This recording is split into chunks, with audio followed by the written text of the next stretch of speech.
notre duel politique. À ma droite, Farida Amrani, députée LFI, Nouveau Front Populaire de l'Essonne. Et à ma gauche, Bruno Millienne, porte-parole du MoDem. Merci à tous les deux d'être là. Farida Amrani, je commence avec vous. On le voit, personne ne peut forcer Emmanuel Macron à démissionner. C'est un fait. Est-ce qu'il ne faut pas en prendre votre parti plutôt que de s'arc-bouter sur ce scénario qui n'arrivera pas, a priori? Alors, je ne sais pas si ce scénario n'arrivera pas, mais en tout cas, moi, j'ai écouté hier l'allocution. Pour moi, c'était pas une prise de parole d'un président de la République, sincèrement. J'ai plutôt entendu une prise de parole d'un chef de parti, d'un chef de clan.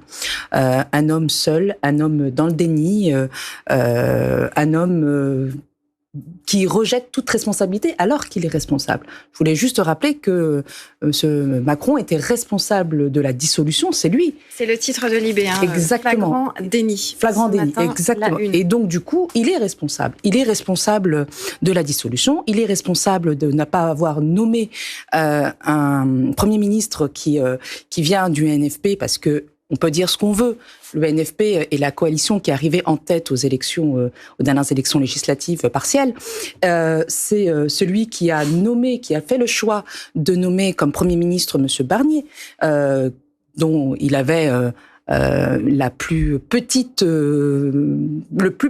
groupe à l'Assemblée nationale. Donc ça, c'est son choix. C'est lui qui a choisi tout ça. Voilà. Il continue à montrer qu'il fait un peu ce qu'il choisit de faire, puisqu'il choisit aussi qui il rencontre aujourd'hui. Bruno Millienne, le MoDem est dans les heureux élus. Heureux élus, je ne sais pas, il faut qu'on sorte de la situation. Il est temps que cette Assemblée nationale devienne responsable, parce que je veux bien que le président soit responsable de la dissolution, ça personne ne le nie. Enfin, c'est pas le président de la République qui a mis les votes dans l'urne pour censurer le gouvernement. Il y a un moment, il faut revenir sur terre, ce sont les parlementaires qui l'ont fait, avec l'association de la carpe et du lapin, ce qui est quand même un fait politique assez majeur.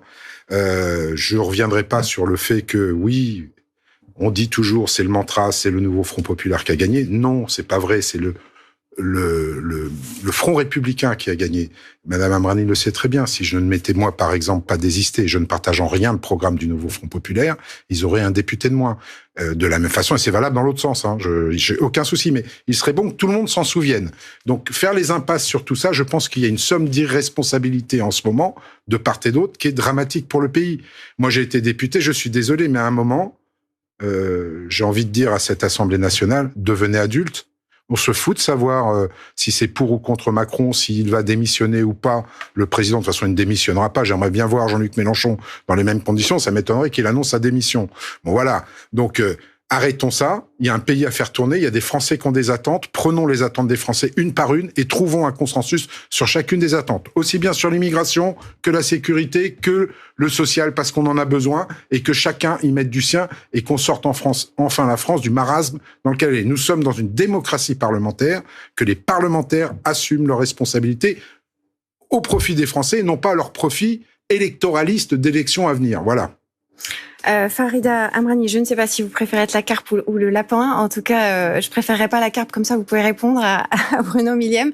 Quand on vous taxe d'immaturité, d'irresponsabilité, alors, je voudrais juste rappeler que la première personne qui a appelé justement au Front républicain et à se désister pour pas laisser passer le Rassemblement national, c'est bien un certain Jean-Luc Mélenchon. Donc ça, je veux bien. En fait, il faut redonner à César ce qui appartient à César. De faire des pas vers donc voilà. Donc du coup, c'est bien nous qui avons décidé. C'est bien par la voix de Jean-Luc Mélenchon qui a dit il faut se désister. Donc nous l'avons fait. Dire qu'on est immature, je trouve ça vraiment. Je pense qu'il faut prendre de la hauteur là-dessus. La motion de censure, excusez-moi, elle n'est pas anti-républicaine, elle fait partie de la démocratie. Mais c'est pas ce qui a été dit. Si, c'est ce que vous avez dit. Vous avez mal compris les propos. Dans le côté anti-républicain, ça s'adressait, je pense, au Parti socialiste, qui a été un parti de gouvernement, avec un président, un ancien président de la République, qui est censé être garant des institutions, qui a voté la motion de censure. Ça, c'est assez grave. Je pense que c'est dans ce sens-là qu'il fallait prendre la phrase. Voilà. Alors, le point est fait. Voilà. Non, mais vous vous rendez compte, en fait, qu'aujourd'hui, si nous sommes dans cette situation, parce qu'on pourra refaire des élections, quand vous voulez, des élections anticipées, même dans un an, le résultat sera identique. Parce que les Français ne veulent plus de la continuité de la politique du président Macron. Et donc c'est la réalité. C'est ça. On reviendra à ça. Et en fait, ce qu'il faut faire aujourd'hui, il faut que la seule solution, et vous le dites vous-même, on va revenir aux mêmes, les mêmes causes amènent aux mêmes effets. Donc, on va devoir, encore une fois, se dire, moi, une question comment voulez-vous que les socialistes puissent s'allier aujourd'hui avec Monsieur Retailleau, parce qu'il va falloir expliquer ça à leurs électeurs, hein. Vraiment. Alors, je vous coupe tout de suite parce que ça n'arrivera pas. Bruno Retailleau vient de dire sur le réseau social X que ça n'arriverait pas, mais j'aimerais quand même, pour que les téléspectateurs comprennent de quoi vous parlez, qu'on réécoute ensemble Olivier Faure, le premier secrétaire du PS, puisqu'il était sur notre antenne ce matin, et effectivement, il a fait une proposition qui fait beaucoup réagir. On va écouter. Je vois bien qu'il n'y a pas de majorité absolue et qu'il faut bien à un moment venir arracher un certain nombre de décisions en échange de compromis et de concessions réciproques. Donc c'est la raison pour laquelle je suis prêt à entrer en discussion. Nous avons dit que nous voulions un Premier ministre de gauche avec un accord qui est un accord de non-censure en échange duquel nous acceptons de ne pas utiliser le passage en force, notamment avec le 49.3. Ce qui veut dire que nous sommes contraints au compromis puisque nous n'avons pas de majorité absolue au Parlement. Alors pardonnez-moi.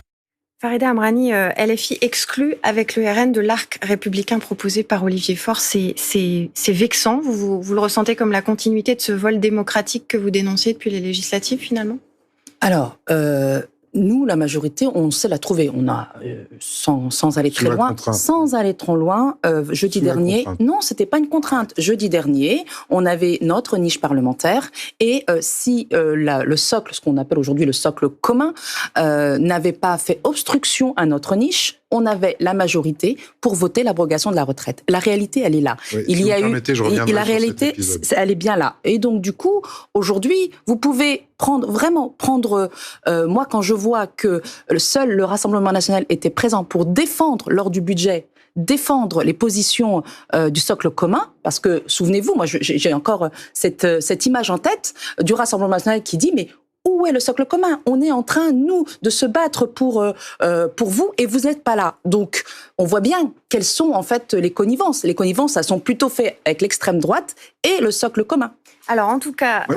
on voit, je vais vous laisser répondre, promis, Bruno Millienne, mais on voit quand même dans les propositions d'Olivier Faure que précisément le centre revient au centre du jeu, en tout cas de l'arc décrit par le patron du PS, qui propose aussi la nomination comme Premier ministre d'une personnalité qui pourrait rassembler la gauche social-démocrate. Est-ce que, comme à chaque fois qu'on parle de Premier ministre, le nom de François Bayrou vous semble tout à fait cohérent et opportun? Bon, donc comme je suis porte-parole du MoDem, si je vous dis non, vous n'allez pas me croire. Mais dites-moi la vérité. Si je vous dis oui, donc je prends ma casquette de journaliste. Je vais répondre juste un point sur les retraites, si vous me permettez. On ne refait pas la réforme des retraites qui a été, certes, pas votée, puisque c'était un 49.3, et nous, le MoDem, nous étions opposés au 49.3, je tiens à le préciser. On ne refait pas cette réforme sur une journée de niche parlementaire. Ce n'est pas vrai, ça n'existe pas. Les Français veulent partir plus tôt. Il y a la réalité du financement de ces retraites dont il faut tenir compte. Il y a un projet qui avait été mis en place que vous avez combattu, et je ne comprends pas pourquoi, et que je pense qu'il faut reprendre. Les Français veulent partir à 62 ans ou 60 ans, remettons sur la table, en discussion avec vous, la retraite universelle par points, qui est le plus équitable des régimes, puisque dès la première seconde travaillée, vous bénéficiez de points de retraite, ce qui n'est pas le cas dans le régime actuel. Et puis les Français choisiront de partir à 60, 62 ans, ou quand bon leur semble, ou même revenir dans l'activité après pour regagner des points. Bon, c'est une proposition que je fais. Pour ce qui concerne François Bayrou, il est le seul, à ma connaissance, et là j'essaye de mettre ma casquette d'ancien journaliste, mais sur les dernières années, il est le seul à ma connaissance à être en capacité de parler avec tout le monde. Je tiens à signaler quand même que les seuls amendements quasiment qui étaient votés par la France insoumise émanant de la majorité présidentielle, ce sont des amendements MoDem. Donc, on était en quelque sorte, et on reste, la jambe gauche que moi j'ai déploré pendant 7 ans, qu'elle ne grandisse pas suffisamment de cette majorité présidentielle. Donc pourquoi pas ? Après, encore une fois, je vous le redis, c'est pas peu importe, parce que je préférais que ce soit François Bayrou qui soit nommé Premier ministre, mais l'idée c'est quoi ? C'est de regarder ce que veulent les Français. Les Français veulent moins d'immigration, plus de sécurité, plus de pouvoir d'achat, l'hôpital, l'éducation nationale. C'est comme ça qu'il faut traiter le problème et arrêter d'avoir tous des œillères. Je pense à la dernière loi immigration, même si on n'est pas d'accord avec, et on était nombreux au MoDem à ne pas être d'accord avec, elle a été votée. Tous les décrets n'ont pas été signés. Est-ce qu'on peut pas commencer, et c'est le boulot des députés, je suis désolé de le rappeler à chaque fois, par l'évaluer et de voir ce qui peut être transformé ou pas avant, à nouveau, de remettre une loi immigration qui serait la 30e, je crois, en 30 ans. Farida Amrani, est-ce que François Bayrou serait LFI compatible? Avant de revenir sur... Je voulais répondre aux collègues, c'est que vous disiez qu'il fallait écouter les Français. Oui. Je suis d'accord avec vous, il faut écouter les Français. Il faut les écouter. Et aujourd'hui, les Français sont à 64% pour la démission du président de la République en se disant, de toute façon, il est la cause de ce problème-là. La réalité, elle est là. Eh ben, ça résoudra le fait qu'on puisse prendre du temps, parce qu'on ne l'a pas eu ce temps en 2022. C'est pas vrai, parce que des élections présidentielles anticipées, c'est 30 jours. Oui, c'est 30 jours. Non, mais c'est 30 jours, d'accord. Mais si aujourd'hui, le président de la République annonce sa démission à une date précise, puisque ça nous laissera le temps, de toute façon, de faire une campagne, et surtout de parler, vous l'avez très bien dit, de parler des choses qui intéressent les Français, les services publics. Aujourd'hui, l'école, c'est une catastrophe. L'hôpital, la santé. On n'a pas besoin d'une élection présidentielle anticipée pour parler de ça. Puisque vous avez vu on est en démocratie parlementaire. Parlez entre vous, bon Dieu. On parle entre nous et vous le savez très bien. Aujourd'hui, vous le savez, nous, on était présents lors du vote du budget. On l'a voté d'ailleurs, le budget, le PLFSS a été voté. Le vôtre. Et voilà, donc ça veut dire qu'on sait faire des compromis. Non, vous faites pas de compromis, vous avez fait des compromis entre vous. Non, mais oui, mais elle a été votée à l'Assemblée nationale, ça vous pouvez pas nous le retirer. Oui, mais quand pas même. Au Sénat. Il a été voté. Oui, mais il a été voté. Donc du coup, chacun prendra ses responsabilités. Vous oubliez qu'il y a deux chambres. Et pendant que d'autres essayent de faire des réunionites, nous on a travaillé. On a un budget qui est là, d'ailleurs que je vais vous laisser, chers collègues, je vais vous le donner parce que c'est important de le connaître. Donc on a la capacité aujourd'hui de gouverner, c'est ça qui est important. Je vais vous dire en toute sincérité ma pensée. Dans votre contre-budget, dans le contre-budget du RN, il y a quelques points à prendre. Est-ce que les Français sont prêts à accepter qu'on puisse prendre des mesures que vous proposez, vous, et des mesures que propose le RN? Je ne sais pas. Mais il y a un moment, il faut arrêter l'ostracisation totale de ceux qui ont été élus. Or... Alors là, non, mais je suis désolé. Il y a un exemple concret, quand on voit que le... Il y a au moins un parti politique que vous ostracisez en permanence. Donc, ne me dites pas que vous êtes prêt à accepter... Lequel? Le Rassemblement National. Oui. Bon, voilà, donc vous n'êtes pas dans l'ouverture totale. Ils votent des motions de censure ensemble. Voilà, mais en revanche, ils votent des motions de censure ensemble. Que nous avons déposées. Je voudrais revenir juste à deux moutons. Le premier, François Bayrou, vous n'avez pas répondu à ma question. Est-ce qu'il serait LFI compatible? Monsieur Bayrou, c'est un peu le marronnier des nominations. Le Premier ministre, c'est quoi? Voilà, vraiment, à chaque fois qu'on se dit, bon, il y a un Premier ministre qui peut être nommé, on pense à lui. Jean-Luc Mélenchon, on l'entend moins souvent dans les probabilités de Premier ministre. Jean-Luc Mélenchon, lui, ce qu'il veut, c'est l'élection. En fait, il remet à chaque fois, c'est le peuple qui choisit. Là, c'est pas le peuple, c'est une personne qui est le président de la République. Donc, c'est un peu ça aujourd'hui. Donc, mais comment on va faire un compromis? C'est pas possible aujourd'hui de faire de compromis, en tout cas sur un programme. Chers collègues, on a été élus sur un programme. Nous avons été élus sur un programme qui est clair, un programme de rupture. Vous ne voulez pas comprendre. Vous avez tué le compromis, Madame Amrani, quand le soir du deuxième tour de l'élection, Jean-Luc Mélenchon a pris la parole. D'ailleurs en demandant l'autorisation à personne. Il a encore cette possibilité de prendre la parole, quand même. Il est ni élu, ni député, ni rien du tout. Il est quand même... Oui, il est juste patron de la LFI, c'est tout. De la Boétie. Il est président de la Boétie. Ok, il est président d'un organisme qui forme nos jeunes à des méthodes révolutionnaires. Non, très bien, pas des parfait. À de la politique. Le soir du 9 juillet, ou du 7 juillet, je ne sais plus, quand il a pris la parole, en disant simplement une chose, on appliquera notre programme, rien que notre programme, et tout notre programme. Laissez-moi terminer.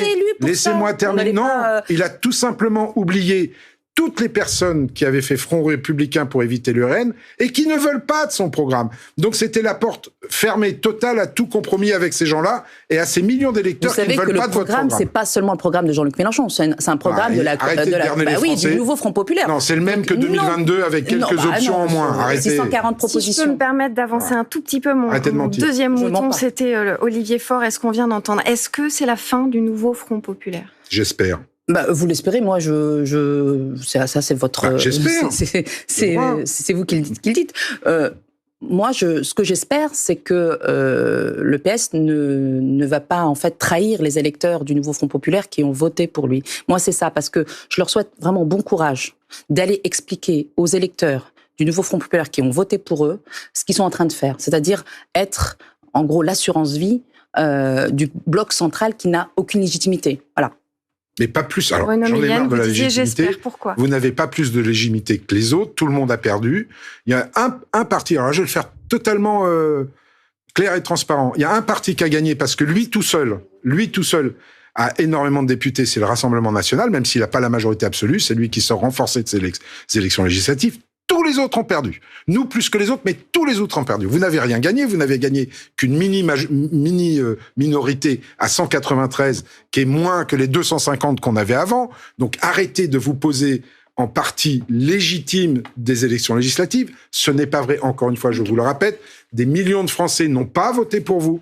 N'ont pas voté pour vous. Ils ont voté contre l'accession du Rassemblement national au pouvoir. Ce n'est pas du tout la même chose. Ce n'est donc pas un gage absolu d'adhésion à votre programme. D'ailleurs, la meilleure preuve, c'est que si on faisait des présidentielles anticipées aujourd'hui, je peux vous garantir que M. Mélenchon, certes, serait au deuxième tour, puisqu'il n'y a pas de candidat du bloc central, pour l'instant, déclaré, mais vous seriez balayé par Marine Le Pen comme jamais. Comme vous l'avez dit, qu'on allait être balayé, que le Nouveau Front Populaire allait être balayé tout de suite après les élections. Vous avez vu la cote de popularité de Jean-Luc Mélenchon dans les sondages, il est à 14%. Glucksmann est à presque 35 ou 36%. Oui, bien donc sûr. arrêtez. En fait, ouvrez les yeux. On va laisser Madame Amrani. Ce qui m'énerve, c'est que vous avez des idées sur lesquelles on peut travailler. Mais écoutez, pourquoi absolu aujourd'hui, pourquoi le premier playmobilisme envers Jean-Luc Mélenchon vous empêche d'avancer. Allez, Farid Amrani, le mot de la fin est pour vous n'avez jamais voté contre Jean-Luc. Bruno Millienne, s'il vous plaît, on va la laisser répondre. Si vous me laissez terminer, ça serait correct. Merci beaucoup.